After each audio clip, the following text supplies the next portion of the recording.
Graça e paz, irmãos. Amém? Vamos abrir as nossas Bíblias no livro de Atos. Convido você a abrir no livro de Atos, capítulo 5. Atos, capítulo 5. A partir do verso de número 1.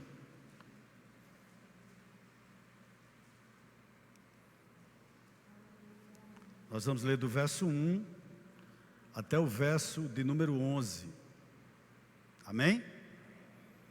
O texto sagrado nos diz assim: Entretanto, certo homem chamado Ananias, com sua mulher Safira, vendeu uma propriedade, mas reteve uma parte do dinheiro, e Safira estava ciente disso. Levando o restante, depositou aos pés dos apóstolos. Então Pedro disse: Ananias, por que você permitiu que Satanás enchesse o seu coração para que você mentisse ao Espírito Santo, retendo parte do valor do campo? Não é verdade que, conservando a propriedade, seria sua? E depois de vendida, o dinheiro não estaria em seu poder? Por que você decidiu fazer uma coisa dessas? Você não mentiu para os homens, mas para Deus. Verso 5. Ouvindo estas palavras, Ananias caiu morto. E sobreveio grande temor a todos os que souberam do que tinha acontecido. Levantando-se os moços, cobriram o corpo de Ananias e, levando-o para fora, o sepultaram. Quase 3 horas depois, entrou a mulher de Ananias sem saber o que tinha acontecido. Então Pedro, dirigindo-se a ela, perguntou: Diga-me, foi por este valor que vocês venderam aquela terra? Ela respondeu: Sim, foi por este valor. Então Pedro disse: Por que vocês entraram em acordo para tentar o Espírito do Senhor? Eis aí à porta os pés dos que sepultaram seu marido, e eles levarão você também. No mesmo instante, ela caiu aos pés de Pedro e morreu. Entrando os moços, viram que ela estava morta, e levando-a, sepultaram-na ao lado do marido. Versículo 11. E sobreveio grande temor a toda a igreja e a todos aqueles que ouviram falar destes acontecimentos. Amém? Senhor, nós te louvamos, nós bendizemos o teu nome. Nós agradecemos a ti, ó Pai, por mais um domingo em tua presença. Obrigado pelas pessoas que se reúnem aqui conosco de forma presencial. Oramos também por aqueles que por um motivo justo não puderam estar aqui, estão nos acompanhando de forma remota, mas a nossa oração é que nessa manhã tu possa, pela tua infinita graça e ao mesmo tempo pela tua infinita misericórdia, falar ao nosso coração. Nós te pedimos isso em nome de Jesus. Amém. Meus irmãos, eu gostaria de dizer algo a você aqui, o seguinte: eu particularmente não possuo, eu acho que você também, nenhuma familiaridade, como também nenhuma intimidade com o diabo. Nem quero. Mas, apesar disso, de não me familiarizar com ele, nem ao mesmo tempo ter intimidade com ele, quando eu leio a Bíblia, eu creio na sua existência. Eu sei que o diabo ele é um ser real. Eu sei que o diabo, na realidade, além dele ser real, ele é uma pessoa maligna. Porém, apesar de ser real, maligno, ele é uma pessoa talvez sem criatividade. Porque os anos se passaram e o diabo não mudou. E não mudará jamais. Ele continuará maligno, mas interessante que as táticas que ele usa para parar a igreja são sempre repetidas. E eu posso até lhe provar isso. Do versículo 32 ao 37 do capítulo 4 de Atos, você percebe que a igreja está vivendo perseguição. O que ainda se vive até hoje. Em maiores graus em determinados lugares, em menores graus em outros, mas a perseguição ainda é presente na igreja. Se você ler todo o capítulo 4, você vai ver que Pedro e João, duas pessoas extremamente importantes para o andamento da igreja, são presos pela perseguição. Mas mesmo assim a igreja não para. A igreja continuava crescendo, está no verso 32. A igreja continuava unida, está também no verso 32. E também com poder para pregar apesar dos líderes serem presos, havia ousadia do Espírito Santo para que a igreja pregasse. Outra coisa me chama a atenção, essa é a primeira armadilha. A terceira está lá em Atos capítulo 6. Quando a igreja começa a crescer e começa a haver uma desavença entre as viúvas de fala grega com as viúvas de fala hebraica, acerca de quem estava sendo mais beneficiada na distribuição de alimentos. E os apóstolos ou discípulos percebem essa distração, esse problema, melhor dizendo, na igreja. E o que é que eles fazem? Eles colocam pessoas, entenda-se, diácono, para que essas pessoas se preocupem para servir as mesas. E eles próprios dizem o seguinte: a nós, aos discípulos, aos apóstolos, cabem a pregação da palavra e a oração. O porquê desse cuidado? Porque os apóstolos perceberam que se eles fossem distribuir ou servir as mesas, eles iam perder o foco maior. Isso podia trazer à igreja distração. E com certeza o diabo se infiltraria com o quê? Com a heresia. Então, a primeira perseguição, por assim dizer, aliás, a primeira armadilha do diabo, a primeira cilada que o diabo coloca para tentar destruir a igreja é a perseguição. A terceira é a distração, né? Isso é muito perceptível no livro de Atos. Mas tomando como base essa terceira artimanha do inimigo, eu gostaria de lhe dizer algo aqui para a gente já partir para o texto. Eu gostaria que você soubesse do seguinte: não se engane. O diabo, ele não pode roubar a salvação de um eleito. Porém, ele pode distraí-lo. E como há pessoas distraídas dentro da igreja. E os apóstolos viram que eles não podiam se distrair, não que não fosse um serviço importante, distribuindo ou servindo as mesas. Eles iriam focar na pregação, né, e na oração. Mas, de posse de tudo isso que nós já falamos aqui de forma introdutória, eu chamo a sua atenção agora para o texto que está em tela, para o texto que nós vamos pensar sobre ele um pouco aqui nessa manhã, e é a segunda armadilha do diabo. A primeira é a perseguição, a terceira é a distração, e a segunda está aqui nesse texto. E você me perguntaria qual? A hipocrisia maligna dentro da igreja. É isso que esse texto aqui vai tratar. É isso que esse texto aqui nos diz. Interessante que, volte um pouquinho para o verso 36 e 37 do capítulo 4. Olha o que diz o texto. Então José, a quem os apóstolos chamavam de Barnabé, que quer dizer filho da consolação, um levita natural de Chipre, vendeu um campo que possuía, trouxe o dinheiro e o depositou aos pés dos apóstolos. O que me chama a atenção nesses dois versos era que a igreja estava caminhando muito bem. E você me pergunta por quê? Porque Barnabé é um exemplo do que estava acontecendo com praticamente toda a igreja. Qual, pastor? A igreja conseguia adorar a Deus, usar as coisas e amar as pessoas. A igreja estava de vento em popa, a perseguição não havia parado. Então o diabo diz o seguinte: agora eu vou entrar com outra armadilha. Eu vou tentar pará-los como? Através da hipocrisia. E uma coisa me chamou a atenção, olhando para esse verso 36 e 37, tem um comentarista chamado William Barclay. Ele diz o seguinte, presta atenção, olha. A sociedade cristã chega a ser verdadeiramente cristã não quando a lei nos obriga a repartir, mas quando o coração nos move a fazê-lo. E era isso que estava acontecendo na igreja primitiva. Era isso que estava acontecendo nesse momento aqui na igreja. Até aqui tudo estava sendo muito glorioso, irmãos.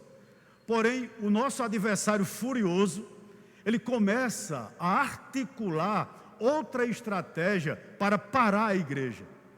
Em outras palavras, como Satanás não conseguiu destruir a igreja de fora para dentro, através da perseguição, ele bola uma outra estratégia. Qual?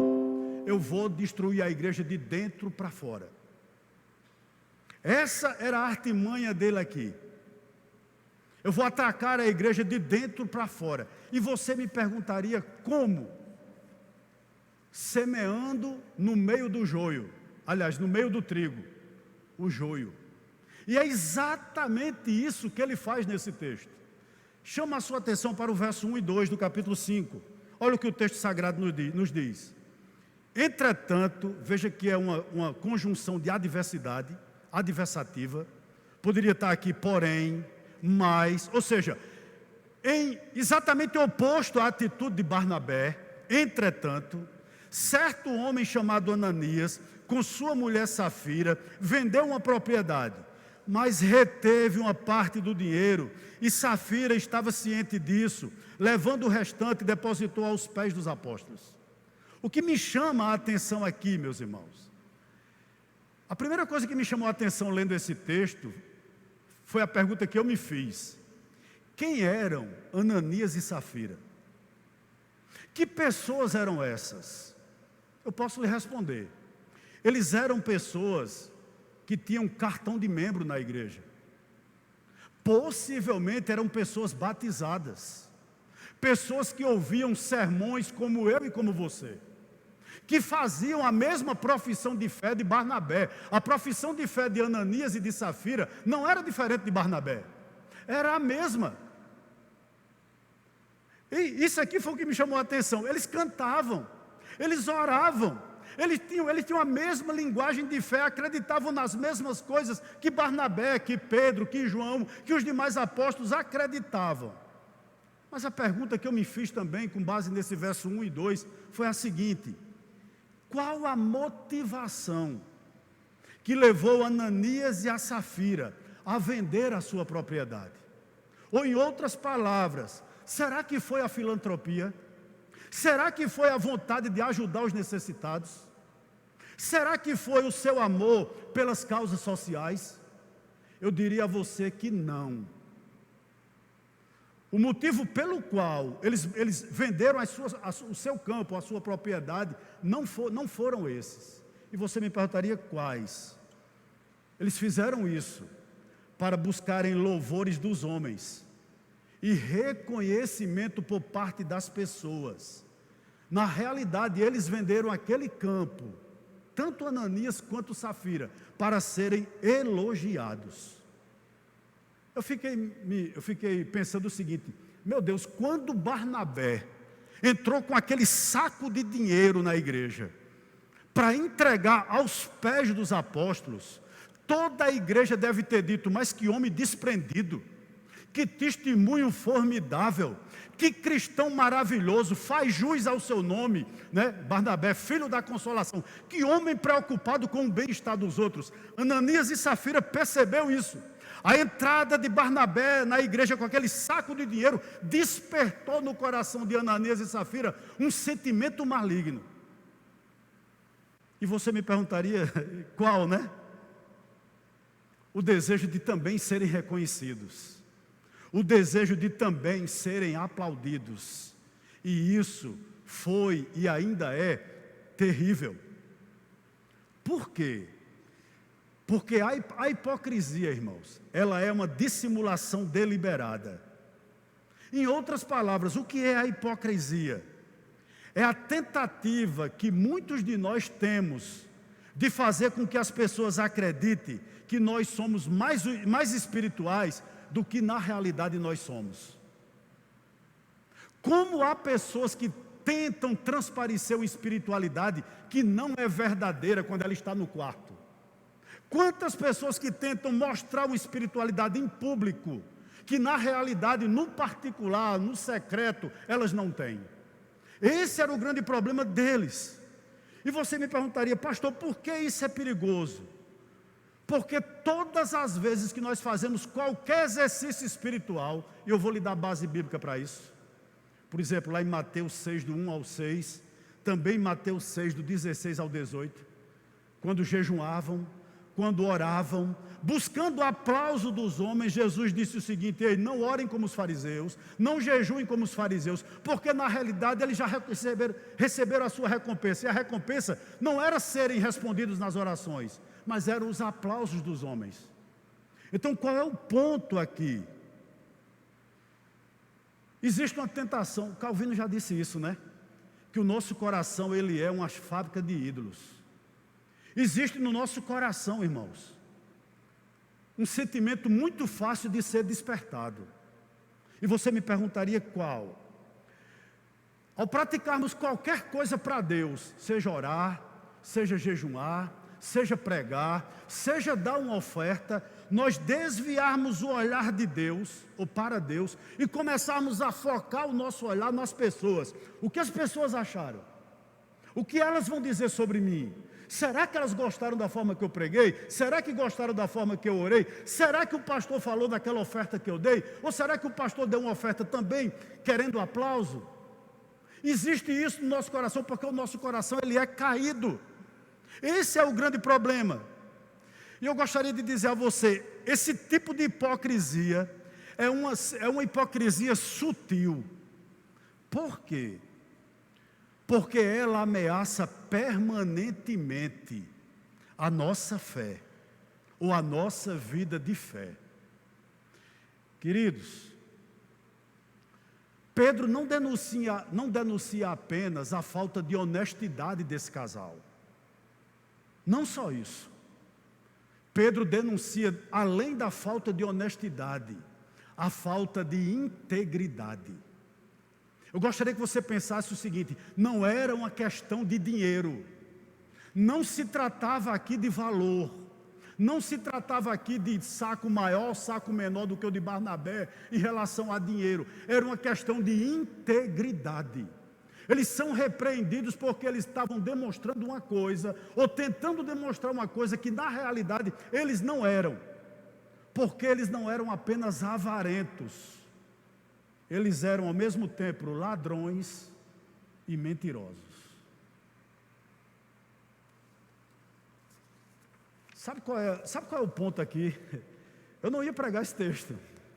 Eu estava preparando outra palavra e fui inventar de fazer minha devocional terça-feira nesse texto. E o Espírito Santo bradou, é esse, porque eu ia pregar em Crônicas. E como Deus falou comigo, sabe em que sentido? Com base nesse verso 1 e verso 2, uma aplicação para a minha vida e para a sua. A questão é, quantos de nós que estamos aqui não vivemos de meias verdades? Aqui era uma meia verdade. O campo tinha sido vendido por um determinado valor, mas isso tinha sido acordado com os apóstolos, penso eu, que tudo que eles tinham, que todo valor que o campo tivesse valido, eles traziam para os discípulos, mas isso não ocorreu. Então, repetindo, qual é o ponto aqui? Nós não podemos viver de meias verdades para justificar nossas ações.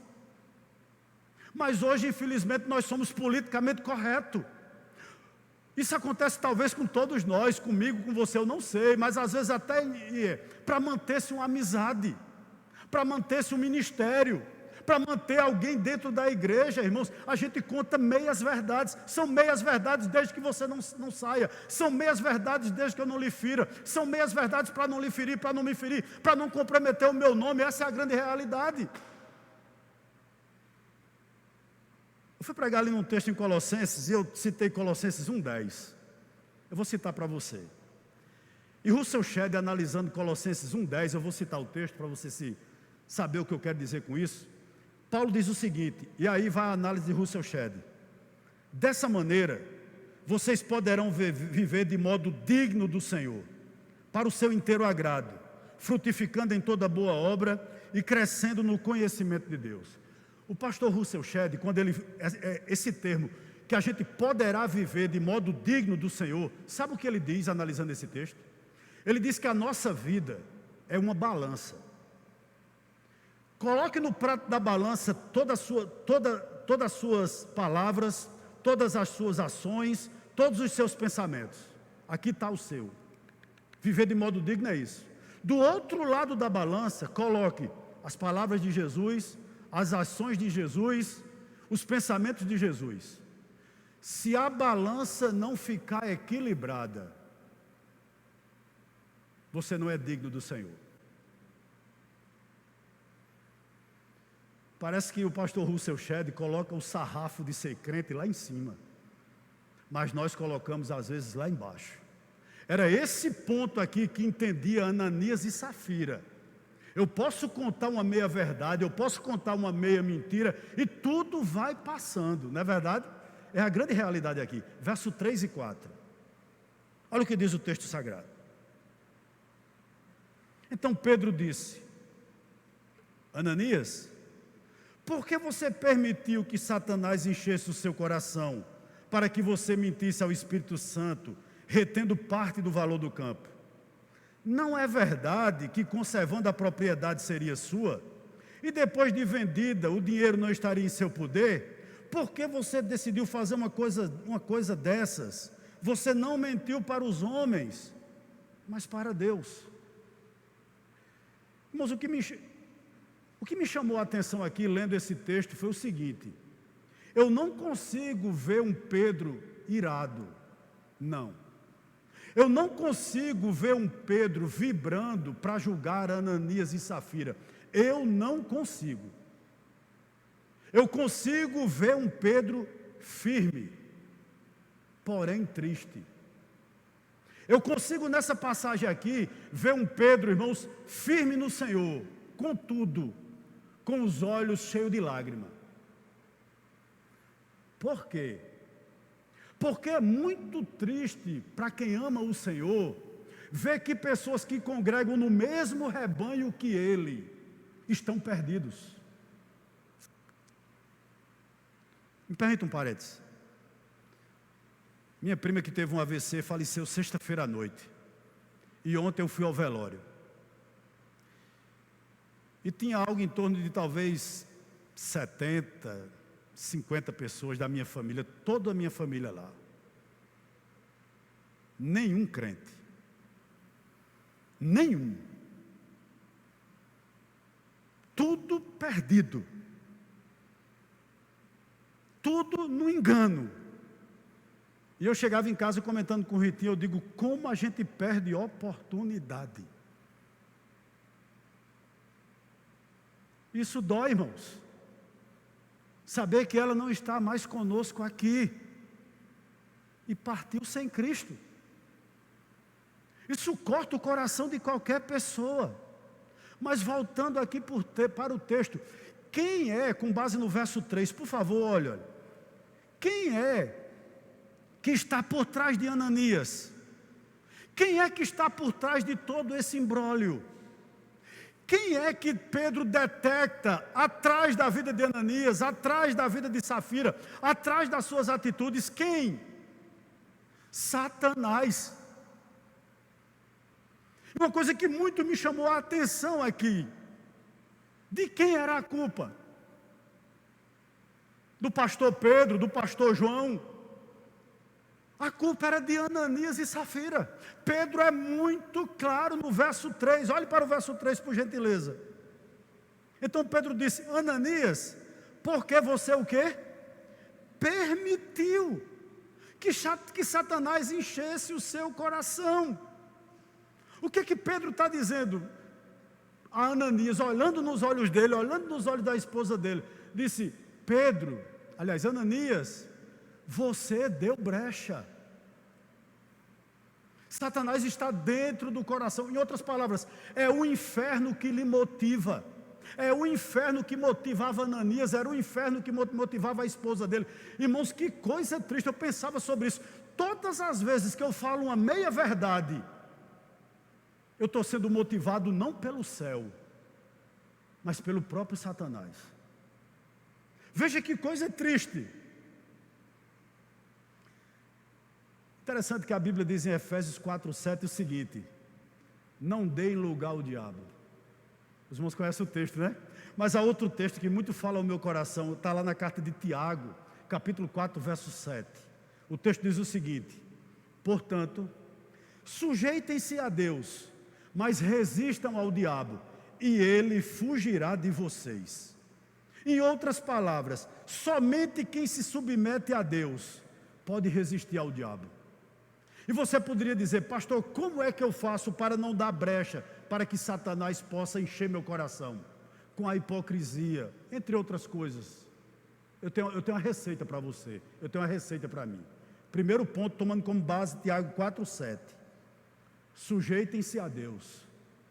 Coloquem-se no seu lugar de servos. Em outras palavras, renda-se à vontade de Deus. Vou adiante. Ponha todas as áreas da sua vida sob a autoridade de Deus. O que é que eu quero dizer aqui nessa manhã? Que não exista na sua vida nada que não possa ser contado em público.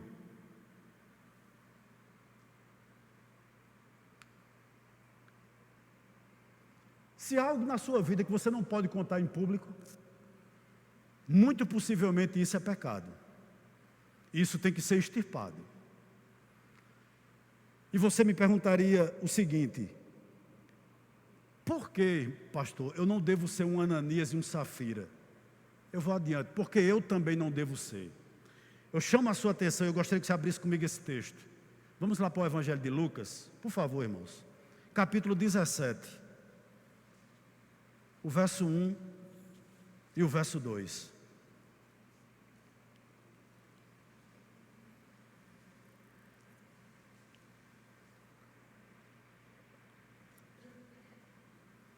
O texto diz assim, olha: Jesus disse aos seus discípulos: é inevitável que existam pedras de tropeço. Na minha versão, na sua, talvez diga assim: é inevitável que existam os escândalos, né? Que venham os escândalos. Mas ai, presta atenção nessa palavrinha, mas ai de quem é responsável por elas.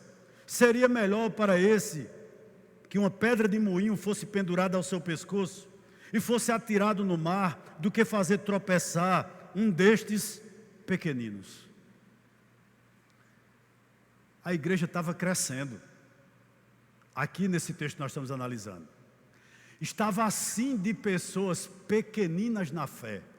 Não se refere a crianças, se refere a pessoas ainda imaturas, que quando olhasse Ananias e Safira fazendo aquilo, iriam se ridicularizar, né? Mas interessante que eu creio que, com base nisso aqui que Jesus falou, Pedro é categórico, como Jesus também era. Quando nos adverte aqui em Lucas 17, 1, 2, ele está dizendo o seguinte: pedra de tropeço, escândalo, sabe o que significa no original? Que eu e você não devemos cair em armadilhas. Não caiam em armadilhas, não caia nos laços que são colocados na sua vida cristã. Por quê? Porque se você cair e permanecer lá, esse ai vai ser dito para você. E pode analisar todo o Evangelho de Lucas. Quando o escritor Lucas, inspirado pelo Espírito Santo, ele usa a palavra ai, ele nunca usa para quem está dentro da igreja.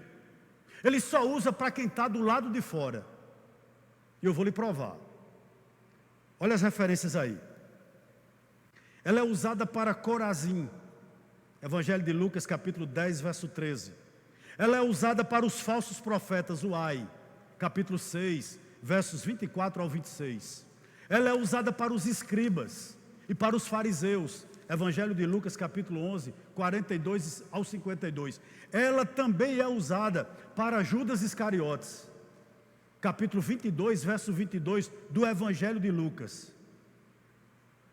Então, todas as vezes que alguém é pedra de tropeço na vida de outro, ele infelizmente se coloca no rol dessas pessoas. Ananias e Safira estavam se incluindo. O que me entristeceu nesse texto, ao meditar nesse texto, sabe o que foi? Como é triste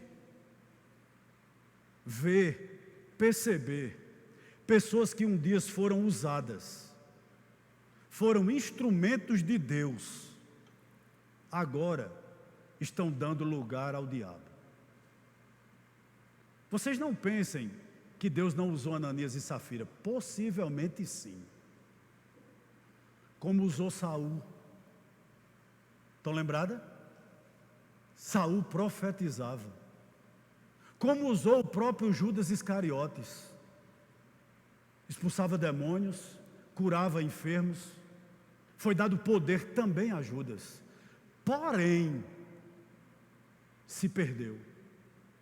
Olhar para um texto desse, irmãos, é de ficar extremamente triste e tremer. E você me perguntaria por quê? Porque o pecado deles não foi apenas mentir, mas foi tentar falsificar uma obra do Espírito Santo. Eles queriam parecer, irmãos, generosos. Eles queriam parecer cheios do Espírito Santo, mas eles não eram. Eles buscaram, na realidade, representar sua ação fraudulenta como algo que era divinamente inspirado. Como é triste isso. Como é triste nós dizermos que tememos, quando nós não tememos. Como é triste a gente dizer que Deus falou conosco num sermão, se a gente não toma nenhuma atitude para melhorar a nossa vida. Irmãos, me perdoe o que eu vou dizer aqui. Eu não creio que Deus possa falar com você e você não tome nenhuma atitude mediante o que Deus falou. Eu não creio. Se você escuta alguma coisa aqui nesse lugar, e por alguma coisa entenda a palavra de Deus, e você sabe que é com você, e você sai por essas portas como se nada tivesse acontecido, eu tenho que lhe dizer que Deus jamais falou com você. Não tem condição. Você descarta o que Deus fala. Essa é a grande realidade. Verso 5 ao verso 10. Olha o que o texto diz. Ouvindo essas palavras, Ananias caiu morto. E sobreveio grande temor a todos os que souberam do que tinha acontecido. Levantando os moços, cobriram o corpo de Ananias e o levando para fora o sepultaram. Quase 3 horas depois, entrou a mulher de Ananias sem saber o que tinha acontecido.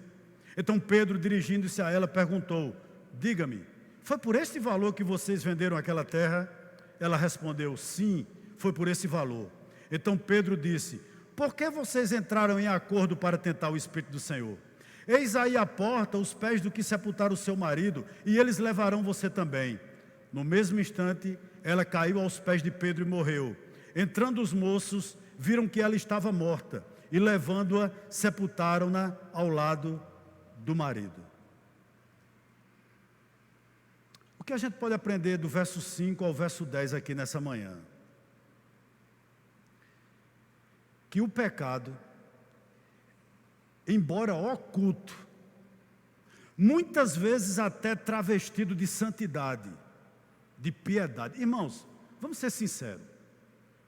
Quem naquela igreja acreditava que Ananias e Safira não era espiritual? Ninguém. Talvez eles entraram com um saco de dinheiro um pouco menor do que o de Barnabé, não sei. Poderia ser até maior, não sei. O campo poderia valer mais do que o de Barnabé. Quando eles entraram com aquele saco de dinheiro e colocaram nos pés dos apóstolos, deram aos apóstolos, quem naquela comunidade poderia dizer que eles não eram igual a Barnabé? Talvez ninguém. Há um aprendizado para nós aqui nessa noite, nessa manhã, perdão. Não se engane.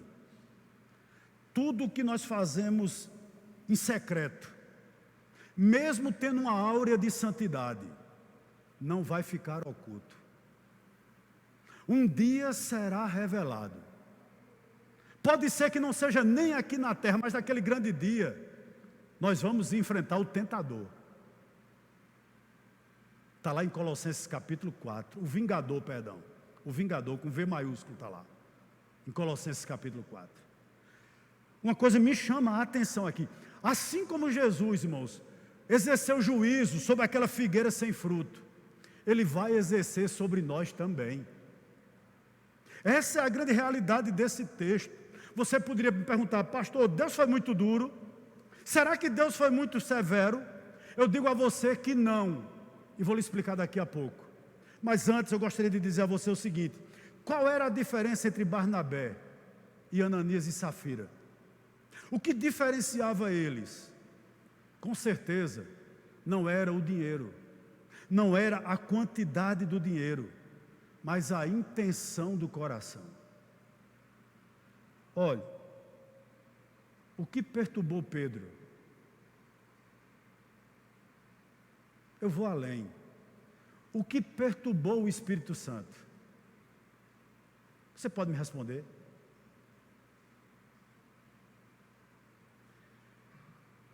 Era a aparência de algo magnífico, de algo espiritual, de algo consagrado, quando na realidade não era. O que incomoda o Espírito Santo na vida de uma igreja, irmãos? Com base nesse texto aqui, é uma falsa santidade, é uma falsa consagração, no caso aqui, uma falsa liberalidade, uma ação divina que não existia.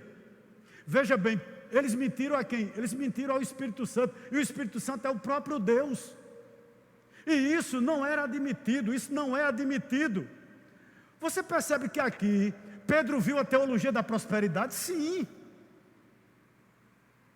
A teologia da prosperidade já estava presente aqui. Eu dou uma parte e recebo muito. Não preciso dar todo, eu não preciso ser integral, eu não preciso cumprir a Bíblia. Basta eu disfarçar que sou cristão, basta eu ter uma áurea de uma falsa santidade e Deus me recebe. Eu gostaria de dizer a você que Deus não lhe recebe. Irmão, eu quero lhe dar um conselho aqui, que eu dei a mim mesmo. Se você for lá em casa, quando eu estou pregando, você vai pensar que eu sou doido, porque eu falo só, eu pergunto coisas ao texto, eu prego antes para mim mesmo, e com base nesses versos aqui, eu gostaria de lhe dar um conselho: seja diante de Deus o que você é. Eu vou adiante. É um risco para qualquer um dos que aqui estão se apresentar diante de Deus não sendo verdadeiro. Não pague para ver. Eu gostaria de dizer a você que Deus não mudou, Ele é o mesmo. Continua sendo o mesmo Deus, amoroso é verdade, mas um Deus de juízo.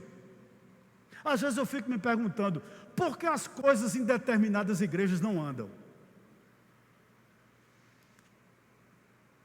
E você vai olhar o relatório. Em primeiro lugar, são infiéis em dízimos, são infiéis em ofertas, são infiéis em oferta missionária. É travado. Vive de campanha, não anda. Por que não anda? Porque tem princípio quebrado e Deus não mudou. Porque a gente vê tanto crente na prova em determinada área, nessa área não sai do canto. Por quê? Princípio quebrado, pode vasculhar. Deus não mudou. E eu não posso fazer as coisas do meu jeito, da minha maneira, do modo que eu acho que deve ser. Não. Interessante, né? A gente fala muito em consagração. O que é consagração para você? É você dizer que você é todo dele. Fulano é consagrado. Quando você diz, eita que pastor consagrado, você está dizendo que ele pertence todo ao Senhor, não é? Interessante que um dia Deus disse a Isaac: Abraão, consagra teu filho a mim. O que Abraão fez? Levou o menino lá para o monte, não foi?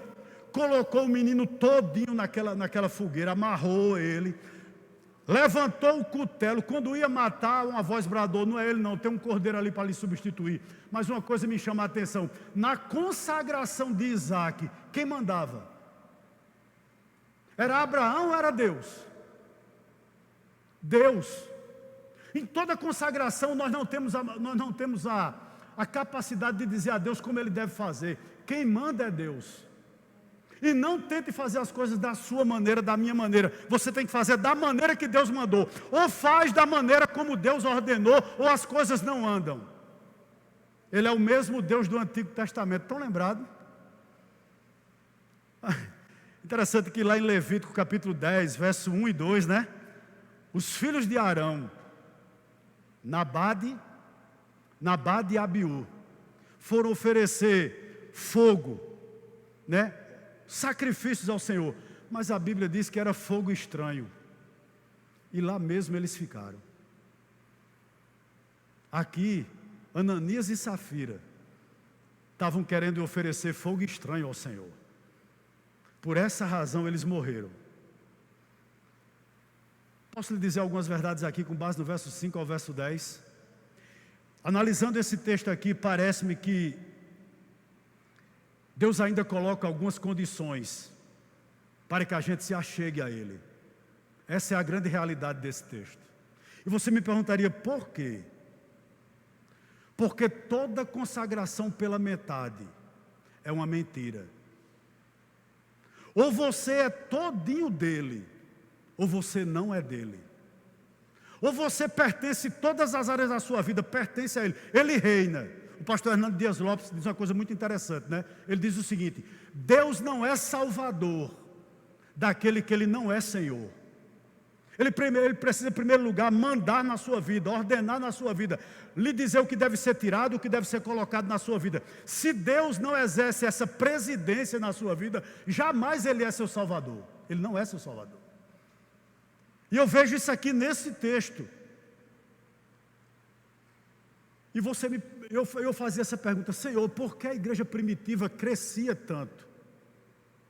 Porque num episódio como esse, Pedro percebeu que uma igreja não pode crescer com a mão de Deus e o dedo do diabo no meio.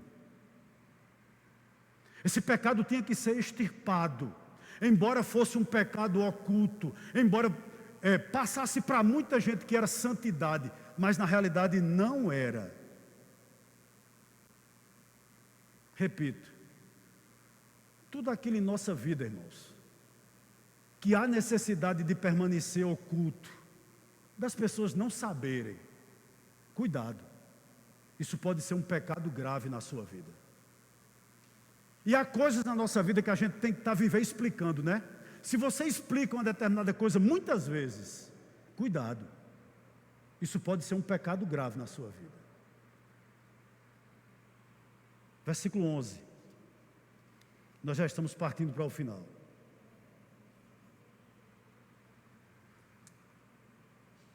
E sobreveio grande temor a toda a igreja, e a todos aqueles que ouviram falar destes acontecimentos. Faço uma pergunta a vocês aqui nessa manhã. Por que esse fato causou tanto medo às pessoas? Vamos reler o verso 11? Diz assim, ó: e sobreveio grande temor. Aqui no original a palavra é phobis. Não é respeito não, viu? A palavra no grego aqui é phobis. É medo mesmo. Sobreveio grande temor a toda a igreja e a todos aqueles que ouviram falar desses acontecimentos. Refaço a pergunta: por que esse fato causou tanto medo nas pessoas? Você saberia responder? Eu respondo para os irmãos: porque muitos naquela comunidade viviam como Ananias e Safira. Ananias e Safira representava possivelmente boa parte daquela igreja, de alguns crentes que ali estavam. Isso gerou temor no coração deles, gerou medo no coração deles. Qual é o ponto aqui? Eu me perguntava isso. Qual é a grande diferença da igreja primitiva, dos puritanos, para a igreja de hoje? Antes de vir para aqui, eu estava ouvindo um pregador, um desses canais pagos. E ele dizia o seguinte, o pregador, um jovem, não tinha mais do que 25 anos não. Ele dizia o seguinte: Deus vai pegar você que é cauda e vai tornar você cabeça. Você que está no último lugar da fila, você vem para frente. Sabe por quê? Porque Deus é Deus de milagre, vai fazer isso na sua vida, receba. E a igreja empolvorosa, a igreja aplaudia, dava glória, dava aleluia. Tem até canal, tem até programa de televisão de 1 hora, não é barato, todos os dias. Voltando. Porque, qual a diferença entre a igreja primitiva, entre os puritanos e a igreja de hoje? Eu tenho uma resposta. Porque hoje, a igreja prega um Deus mais parecido com Papai Noel. Nós pregamos um Deus tipo Aladim. Você tem direito a 3 desejos. Às vezes é até melhor do que Aladim, porque se os 3 não forem realizados, você pode pedir novamente. Porque hoje nós pregamos um Deus serviçal. Ele está a serviço do homem, em nome de um amor. Eu posso lhe dizer uma coisa aqui? Todo amor irresponsável é hipocrisia. As pessoas que verdadeiramente lhe amam, lhe dirão a verdade a seu respeito, principalmente no que tange ou no que diz respeito a você ir para o céu ou não. As pessoas que lhe amam lhe corrigem. Em amor é verdade, com educação é verdade, mas elas lhe corrigem. Quem são seus amigos de verdade fazem isso com você. Então a grande diferença da igreja talvez seja essa. É verdade que Pedro pregava um Deus amoroso. Eu não tenho dúvida disso. Porém, um Deus que ainda leva ao arrependimento, ao choro e ao abandono do pecado. Eu ouvi essa semana um pastor, e ele disse que estava conversando com um cristão argentino. E ele perguntou o seguinte, aquele cristão argentino, um jovem, ele disse o seguinte: como está a igreja na Argentina?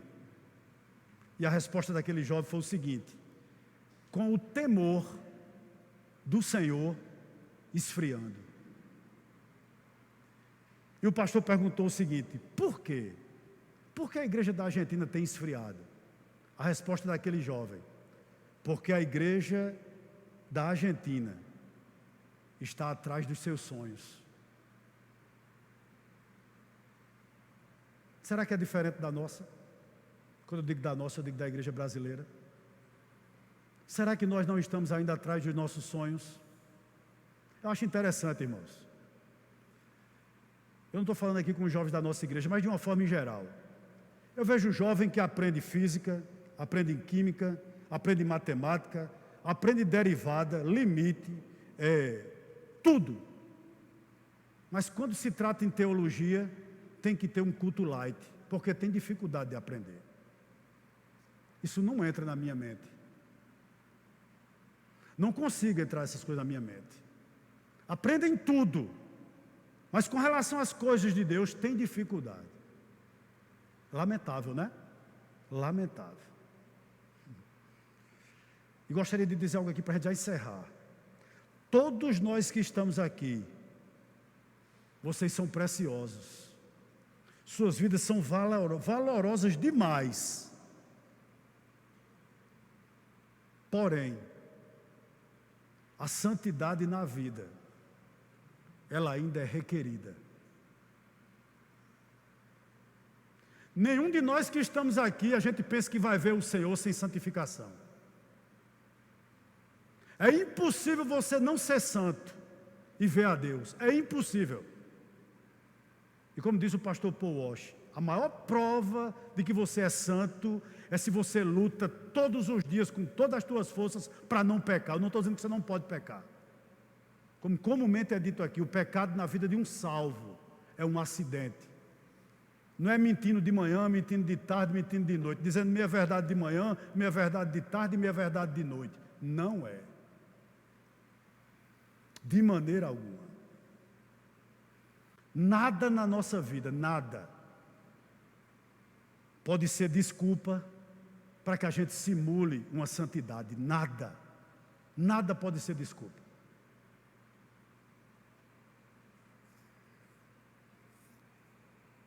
Analisando esse texto, eu cheguei à seguinte conclusão. Uma falsa conversão, ela pode ser até avaliada pelos homens. Toda a igreja primitiva pensava que Ananias e Safira eram salvos.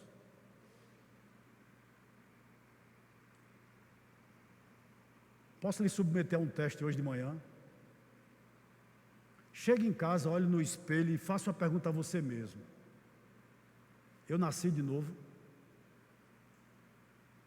Eu sou uma nova criatura? Não importa o que o pastor Euda, o que o pastor Jorge, o que Janeide, o que Manu, o que irmã Mércia, o que Rafael, o que Ritinha pensa sobre mim. Mas ao chegar em casa hoje, eu gostaria de ir para o espelho e fazer a seguinte pergunta a mim mesmo: eu sou salvo? Faça esse teste. Por que é importante? Porque Ananias e Safira, para a igreja primitiva, estava no mesmo nível que Barnabé. Só que não. Eles juravam serem salvos, mas eu não acredito que eles foram.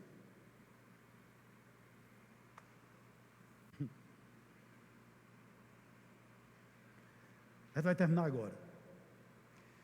Quando eu analisava esse texto, eu dizia, mas Senhor, como Pedro foi usado por Ti, mas de forma dura? Eu fiquei perguntando, por que Ananias caiu? Demorou 3 horas, a esposa dele não sabia de nada, olhou para Pedro. Foi muito pouco tempo para ela se arrepender, para Ananias se arrepender. Foi eles dizendo isso e caindo e morrendo, Senhor. Por que eu fiz essa pergunta? Sabe por que eu fiz essa pergunta? Porque quando eu leio lá em Atos capítulo 8, que eu vejo que o ministério de Filipe em Samaria foi um ministério próspero, lá tem um homem chamado Simão o Mágico, estão lembrados? Que se converte ao evangelho e é batizado. E Pedro vai até Samaria, mandado pela igreja primitiva, para ver como é que as coisas estavam lá. E quando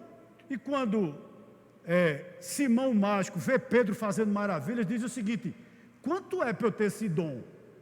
Me vendo o Espírito Santo, o que é que Pedro disse? Volta, vai orar, se arrepende, pode ser que Deus te perdoe, não é verdade? Em outras palavras, Pedro deu oportunidade a Simão, o mágico, de se arrepender. E por que o mesmo Pedro não deu oportunidade para Ananias e Safira se arrependerem? Você já pensou sobre isso? Talvez eu tenha a resposta. Simão o mágico era pequeno na fé, era um bebezinho. Ananias e Safira eram calejados de igreja, tinham tempo na comunhão dos santos, tinha sido dado muito a Ananias e a Safira, coisa que não foi dado a Simão o mágico. Aí vem uma pergunta para mim e para você aqui nessa manhã. Quanto tempo nós temos de ouvir sermões, de ouvir louvores, de ouvir boas pregações e não mudamos? Pense sobre isso nessa manhã. Não perca o Kairos. Não perca o tempo da oportunidade. Esse é meu clamor pela igreja do Médici aqui nessa manhã. Esse é meu clamor pela minha vida. Esse é meu clamor por vocês que estão aqui. Não percam o tempo da oportunidade. Eu dizia isso a um irmão da nossa igreja aqui. Sabe? Porque nunca meu pai sentou numa cadeira dessa. Meu pai nunca ouviu Hernando Dias Lopes. Meu pai nunca ouviu pastores da consciência cristã, nunca foi dada oportunidade a ele. Eu não estou dizendo que Deus é injusto. Eu estou dizendo que ele nunca entrou numa igreja evangélica. Nunca. Era pegado com o padre Cícero. Ele é indesculpável diante de Deus, irmãos. Eu sei onde meu pai está agora. Isso me leva às lágrimas, isso me comove, isso me incomoda. Mas como o pastor Jorge disse aqui, eu não posso viver a vida por vocês. Eu não podia viver a vida pelo meu pai. Mas sabe qual é o ponto aqui? Vocês têm oportunidade. Vocês são calejados, né? Vocês são calejados, irmãos, de louvor, de pregação, de estudo bíblico, de sacramentos. Nos torna mais irresponsáveis. É Tiago que diz, né? A quem muito é dado, muito será cobrado. Tiago até exorta aos leitores dele, não queiram ser mestre por ser, porque quem é mestre, aí é que será cobrado. Sabe a que ponto eu chego? Que essa igreja do Médici, ela será cobrada muito mais do que outras igrejas. Porque muito é dado a nós. Eu vou concluir agora. Verso 12 ao 16, eu não vou me demorar nesse texto, lhe garanto. Olha a consequência do juízo de Deus. Muitos sinais e prodígios eram feitos entre o povo pela mão dos apóstolos. E todos costumavam se reunir de comum acordo no pórtico de Salomão. Mas dos restantes, ninguém ousava juntar-se a eles, porém o povo tinha grande admiração por eles. E aumentava sempre mais o número de crentes no Senhor. Uma multidão de homens e mulheres. Pare um pouquinho aqui. Olha a consequência do que aconteceu aqui com Ananias e Safira. A igreja tinha poder, irmãos. Eu não estou dizendo a você que milagre salva. Eu não estou dizendo a você que paralítico andar, que cego voltar a enxergar é o Evangelho. Não é. Ele apenas abre portas para o Evangelho. Mas você vê aqui que uma igreja santa, uma igreja pura, uma igreja comprometida com o Deus da verdade, é uma igreja que tem poder. Os irmãos estão me entendendo? E o que mais me chamou a atenção aqui foi o verso 13. Porque ele diz o seguinte: olhe, mas dos restantes, ou seja, dos incrédulos, ninguém ousava juntar-se a eles, porém o povo tinha grande admiração por eles. O que é que ele está dizendo aqui? Que as pessoas olhavam para os crentes e diziam: que povo parecido com Deus, que povo que vive o Evangelho, que povo diferente. Posso fazer uma pergunta aqui a você? A nossa indumentária se difere da do mundano hoje? Eu estou falando do mundano. Os nossos cortes de cabelo se diferem de mundanismo? Se difere? Quando eles olhavam, diziam: eles são diferentes, a ponto de se evitar na igreja a partir de então. É claro que isso vai entrar lá na frente depois, que o diabo não desiste. Falsas conversões. Você veja que da multidão, né? Alguns que não eram crentes, admiravam os crentes, mas diziam: eu não sou nem doido de entrar naquela igreja. Deus me livre. Para simular uma conversão que eu não tenho, eu não vou ali de qualquer forma. Mas a Bíblia diz que muitos crentes, ou seja, outras pessoas que queriam mudar, outras conversões verdadeiras, enchiam a igreja de homens e mulheres, dispostos ao quê? Dispostos a mudar. Eu não lembro quem é o Papa, né? Eu termino aqui. Diz que uma certa ocasião, Tomás de Aquino entrou na sala de um Papa, né? De um dos Papas, eu não lembro o nome, desculpe. E o Papa estava contando dinheiro. E era muito dinheiro. E o Papa olhou para Tomás de Aquino e disse: olha, Tomás, a igreja agora não pode mais dizer, não possui nem prata nem ouro. Ou seja, a gente tem dinheiro demais. E Tomás de Aquino fitou o Papa nos olhos e disse o seguinte: é verdade. Mas infelizmente nós não podemos também dizer ao paralítico: toma o teu leito, levanta e anda. O que era que ele estava dizendo? Que a igreja tinha recursos, mas a igreja não tinha poder. E você me perguntaria: o porquê de tantas falsas conversões? Hein, irmão? O porquê de tantos escândalos? Porque me parece o seguinte: que a igreja tem perdido a visão de santidade. E mentira é algo comum nos nossos lábios. Meias verdades é algo comum nos nossos lábios. Enfim, pecado é algo que campeia dentro das igrejas hoje. E por essa razão, o Espírito Santo talvez não opere como operava aqui. Porque onde não há santidade, não há a bênção do Senhor. Essa é a realidade. Pode ter recursos, mas se mentirmos para o Espírito Santo, nosso culto será em vão. Sabe qual é a minha oração nessa manhã?